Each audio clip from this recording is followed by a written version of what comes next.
Okay, guys, so this week we're going to talk about bones and skeleton and the joints in your body. We've already learned about the integumentary system, the skin and the hair and the nails, and what it does. So this week there's actually 3 different podcasts for this week. They're all hopefully pretty short. This first one is on bones and bone tissue, and then the next one will be on the skeleton, the skeletal system itself, and then the last one will be about the different types of joints in your body. So first, the functions of bone. I know when we did the body systems, the skeletal system, its functions were movement, support, formation of red blood cells, white blood cells, and all that. The bones and protection. The bones, so the shape, the bones give the body its structure. They give your body the shape that it is. Support, the bones of the legs, the pelvis, the spinal column. They support the body. They help it to stay upright. They help it to not disintegrate into a little blob of nothingness. Protection, the bones protect the delicate internal organs. Your ribs protect your lungs and your heart, for example, so that if you bump into something, you're not going to damage those organs, you're just going to get a little bruise. For movement of the arms and the legs, as well as like the ability to breathe, your ribs and the muscles around them move in and out to help you get air in and out. And that results from the interaction between the muscles and the bones. The bones store and release minerals like calcium and phosphorus, so they help with electrolyte balance, and you're going to see electrolyte balance in a couple of other systems. The bone marrow that's inside your bones is really the major spot where blood cells are formed, and the type of bone marrow will determine what type of blood cells are formed. And then acid-base balance. And this is another thing that more than one system helps out to keep under control. The bones absorb and release alkaline salts, and that helps maintain a stable pH. Bones are classified most of the time by their shape. So, for example, long bones right here, like the femur, these are bones that are longer than they are wide, kind of like the name says. They work like levers to move your limbs, like the femur or the humerus in your upper arm. Short bones, right down here. These are bones that they almost look like cubes. They're about as wide as they are long. Examples of these, just like it shows here, are the tarsal bones in your ankles. The carpal bones in your wrist are the same thing. They are also short bones. Flat bones, like here in the skull. Thin, flat, sometimes they're curved. They protect organs, like the skull is protecting your brain.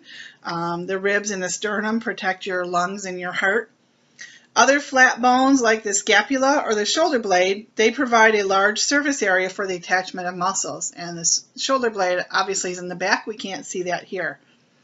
Irregular bones are usually clustered in groups, like, for example, the vertebrae. Various shapes and sizes. They're really, just like the name says, irregularly shaped. Your facial bones are also irregular bones. And then sesamoid bones, they're small bones that are embedded in tendons. For example, your kneecap. They didn't even see a need to identify that specifically here. So remember, bones are classified by their shape.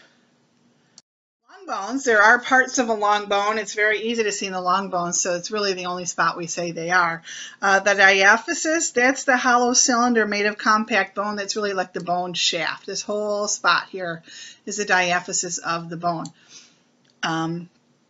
That's what gives the bone its strength. Articular cartilage covers the epiphysis, and we'll get to that in a second. That makes the movement of bone within a joint easier.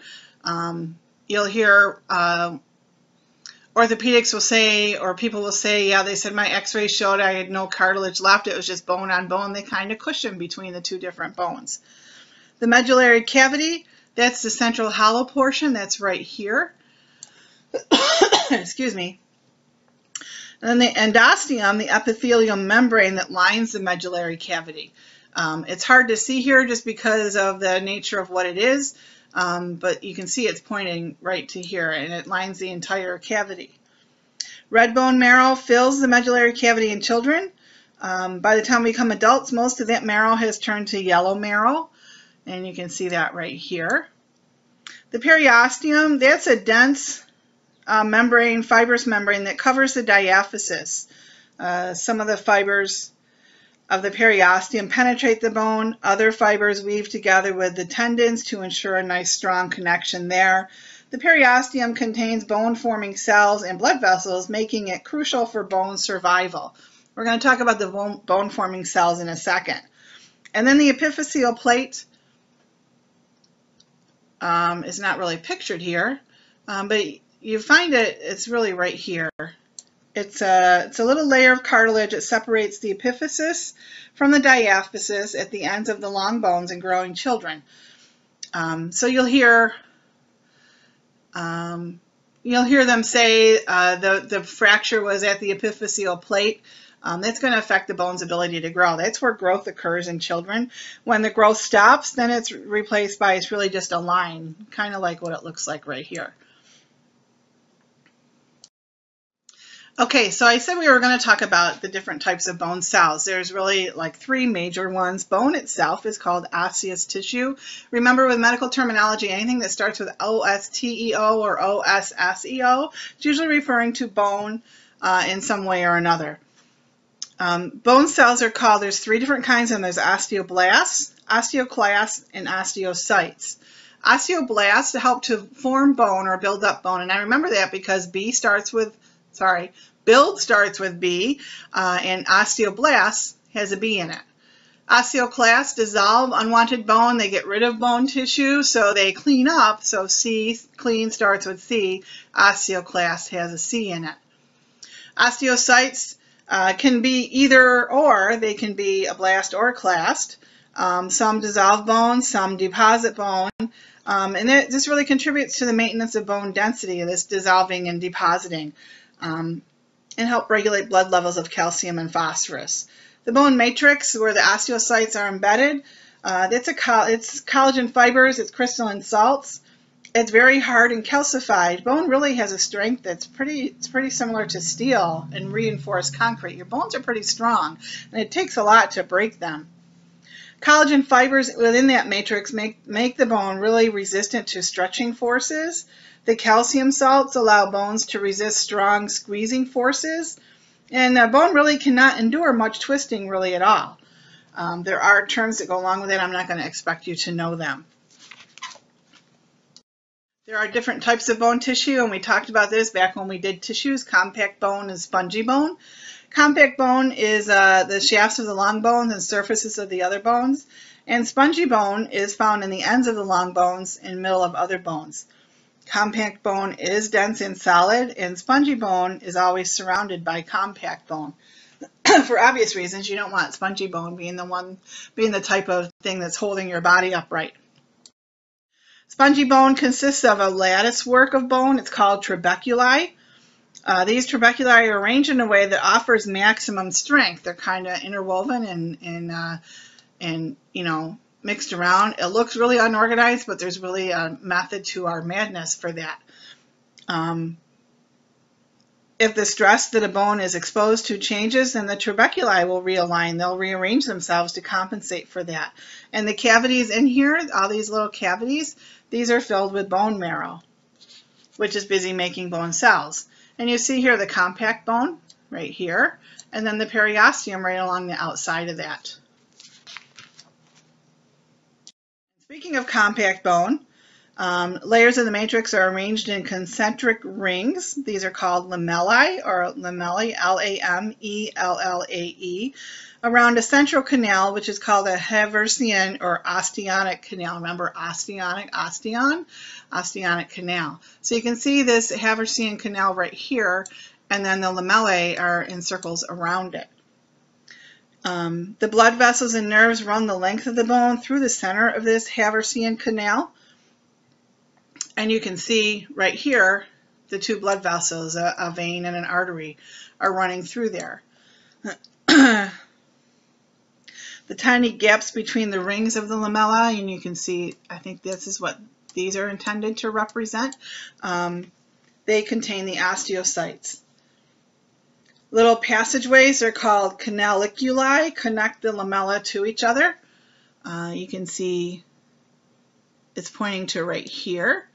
These little things right here, these are what connect them together. The transverse passageways called the Volkmann's Canal, they connect the two Haversian canals together. They transport the blood and nutrients from the bone's exterior to the osteocytes that are locked inside. So this is really very an intricate design. It's kind of amazing. And just think about the amount of research it took to figure this all out. So bone marrow, you have two different kinds of bone marrow. Remember I said earlier there's red bone marrow and yellow bone marrow. The red bone marrow produces red blood cells. Almost all of a child's bones contain the red bone marrow, and then as you grow and you mature, in an adult, red bone marrow is only going to be found in the ribs, the sternum, the vertebrae, the skull, the pelvis, and the upper parts of the humerus and the femur. All the other bones contain yellow marrow. Over time, yellow bone marrow replaces the red bone marrow. So again, as a child, all your bones have red bone marrow. As an adult, some of your bones are going to have the yellow bone marrow. The cells of a yellow marrow they're saturated with fat. They don't produce blood cells anymore. In cases of severe chronic blood loss or anemia, the yellow bone marrow can change back into the red bone marrow. That's kind of amazing if you think about it. Your bones all start out, when you're a fetus, your bones are really connective tissue. Then groups of stem cells in that tissue differentiate and become osteoblasts. Clusters of osteoblasts deposit matrix material and collagen, and then eventually calcium salts are deposited and the bones are calcified. This is what they call intramembranous ossification. Most bones evolve from cartilage. I think I just said that. After about 3 months of gestation, so when you're heading into the second trimester, the fetus has a skeleton that's composed mostly of cartilage. And if you think about it, it's probably about the only way that fetus can bend like that. At that time, at about 3 months, the cartilage begins to turn into bone. This process, which begins in the long bones, is called endochondral ossification. Big long words. I'm not going to expect you to be able to tell me all of the details about this, but it's important that you know this. Endochondral ossification. So early in the life of a fetus, remember I just said it, about 3 months, long bones, for the first 3 months, long bones are composed of cartilage. These bones serve as models for bone development. Osteoblasts start to replace the chondrocytes, or the cartilage cells, and they coat the diaphysis in a thin layer of bone.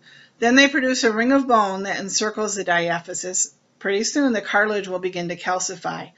Then blood vessels will penetrate that cartilage, and a primary ossification center develops in the middle of the diaphysis. The bone marrow cavity fills with blood and stem cells. Ossification continues, proceeding from the diaphysis toward each epiphysis, and the bone grows in length. Eventually, secondary ossification appears in the epiphyses. So remember I said earlier, bone lengthening occurs at the epiphyseal plate for a fixed period of time. Bone widening continues throughout the lifespan. So between the ages of about 16 and 25, the cartilage of the epiphyseal plate is replaced with spongy bone. And bone growth, bone lengthening stops. So, they say you stop growing taller at a certain age, and this is pretty much why. What remains is a line of spongy bone called the epiphyseal line. Before that, it's called the epiphyseal plate. Bone widening and thickening continues throughout the lifespan. Osteoblasts, remember they build bone cell, and the periosteum lay down new layers of bone around the outside of a bone. Whereas osteoclasts on the inside of the bone dissolve bone tissue. Remember, they clean things out. This widens the marrow cavity. Bone remodeling, that's the reabsorption, and the ossification continues throughout life. And then the last thing we're going to talk about is repair. When you break a bone, fractured bone and broken bone really mean the same thing. Initially, a hematoma transforms into granulation tissue. That granulation tissue transforms into a soft callus, and then a hard callus forms around the fracture.